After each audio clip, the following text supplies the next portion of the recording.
What is the 90-day rule? Does it apply to me? Does it apply to my non-EU partner? How do you work out how many days you've got left? Is there more than one 90-day rule? The Schengen Area! Snog, marry or avoid! Stick around and you'll get the answers to all but one of those questions. Newsflash, you are all welcome to YouTooSpain. Let's dance!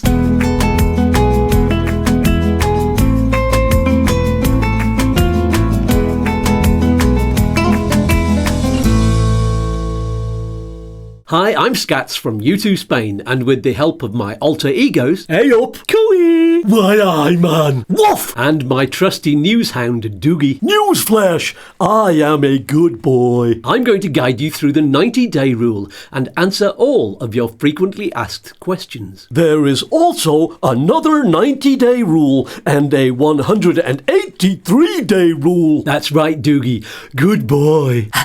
But we'll come to that later. First of all, what is the 90-day rule? Well, when most people say the 90-day rule, they are referring to the European Union's Schengen law. Newsflash, some humans call this the 90-180-day rule. They do, and it states that citizens of non-EU countries or third country nationals can only spend 90 days in the Schengen area in any period of 180 days. I've got a lovely Schengen area. Would you like to see? Put it away! What's the Schengen area? It's a bloc of European countries that have agreed to have no internal borders. This is great for trade and it makes it easier for citizens of EU countries to travel more freely. What if you're not an EU citizen? Well, then you're subject to the Schengen 90-180-day rule. Newsflash, some non-EU citizens need a visa to enter the Schengen area. Not me, I'm British. That's true.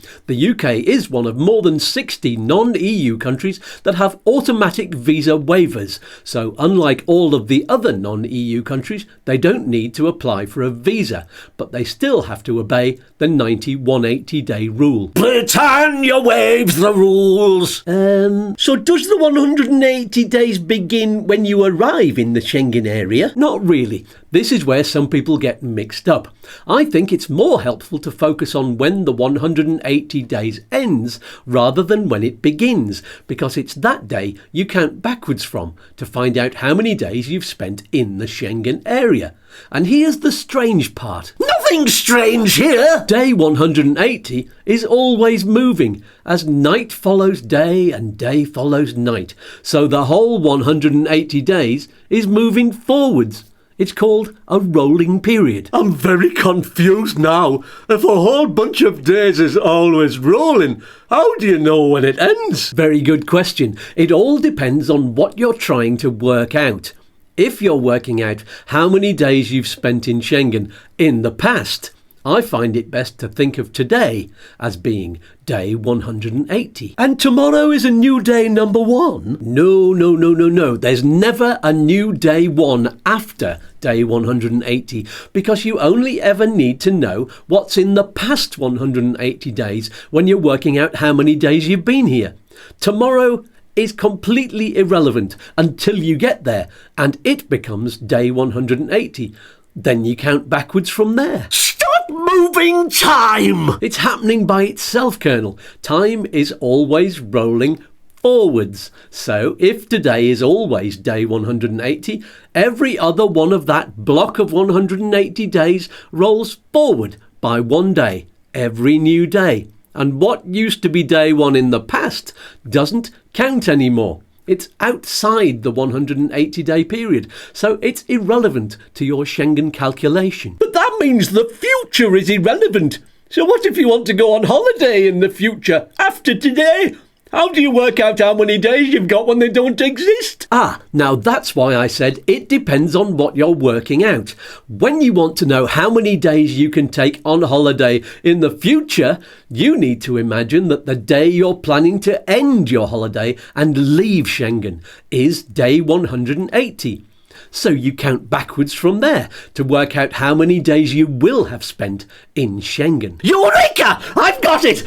Oh no, it's gone. Don't panic, Colonel. It's very handy to get your head around how it works, but at the end of the day, you can get away with being totally oblivious, just like you, because there are Schengen visa calculators online that can help you do the calculations. I've tried them, but they all give different answers and they're difficult to use. I'll put a link below to one that's accurate. I did a review of all of the well-known ones and found only 2 that actually work properly and are simple to use. I'm not simple. That's a matter of opinion. There's nothing wrong with getting a little bit of help. Well said, Walter.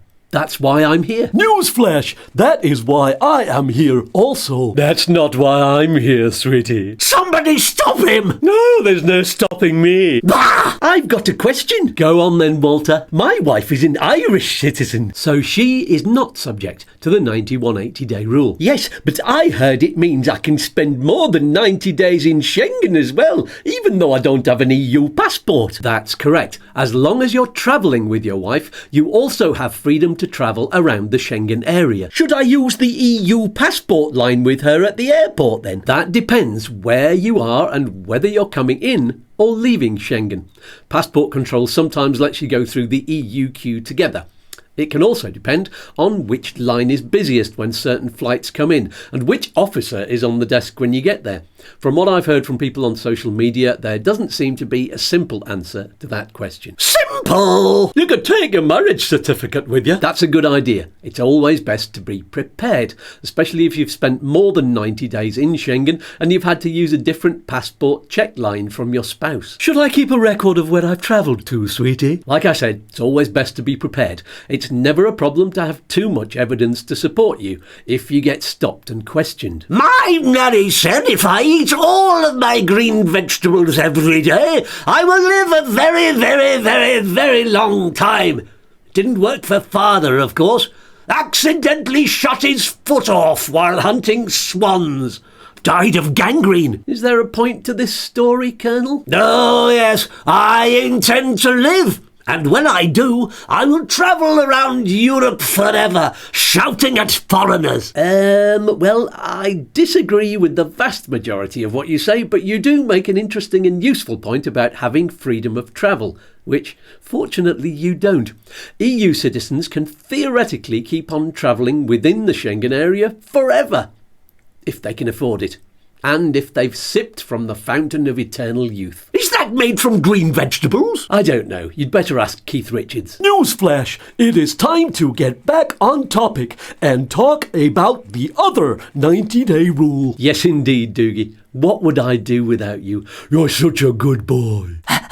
While the 90-180 rule is an EU law, each individual country has a rule about how long you can stay within their own borders before they expect you to register as living there. Residency! Yes, Colonel, that's what it's called. And in Spain, for example, if you intend to stay there for longer than 90 days, you're supposed to register as a resident. So can non-EU citizens apply for residency in Spain? No, not without a visa, but once they've gone home and got a visa from their country of residence, they can come back to Spain and apply for residency within 90 days. What about EU citizens? They're allowed to live and work here, aren't they? Yes, that is enshrined in EU law, and that means they don't have to go through the rigmarole of getting a visa and applying for residency, but they are expected to register their residency within 90 days. Can they tell me to leave if I don't register? Technically, you can't really get kicked out of an EU country for not registering your residency as long as you're a law-abiding EU citizen.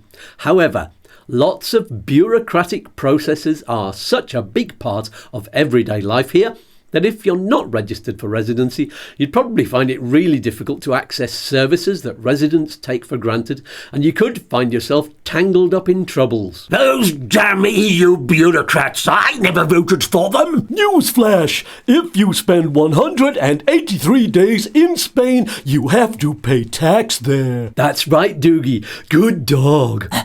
This is another rule that people often get mixed up with the 90-180 Schengen rule or the 90-day residency rule. If you spend 183 days or more in Spain in any one calendar year, that's from January the 1st to December the 31st, that would make you a tax resident or a fiscal resident, And then you'll be liable for tax in Spain on any worldwide assets. Keep your hands off my assets. Nobody wants your assets, dearie. Keep him away. So if you're an EU citizen travelling around Europe, you have to be careful not to stay a total of 183 days or more in one country in a calendar year. Newsflash, there are other ways you can be a tax resident. That's true. There's always and it depends.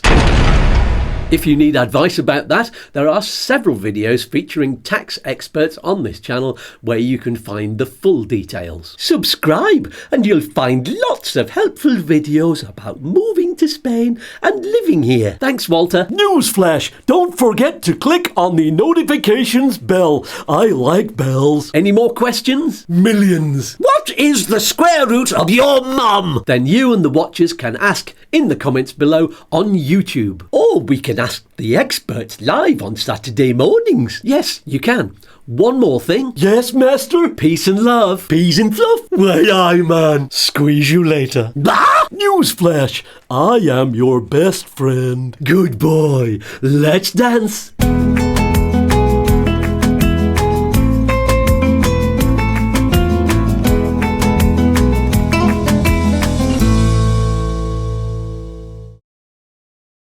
Newsflash, it is time to get back on topic and talk about.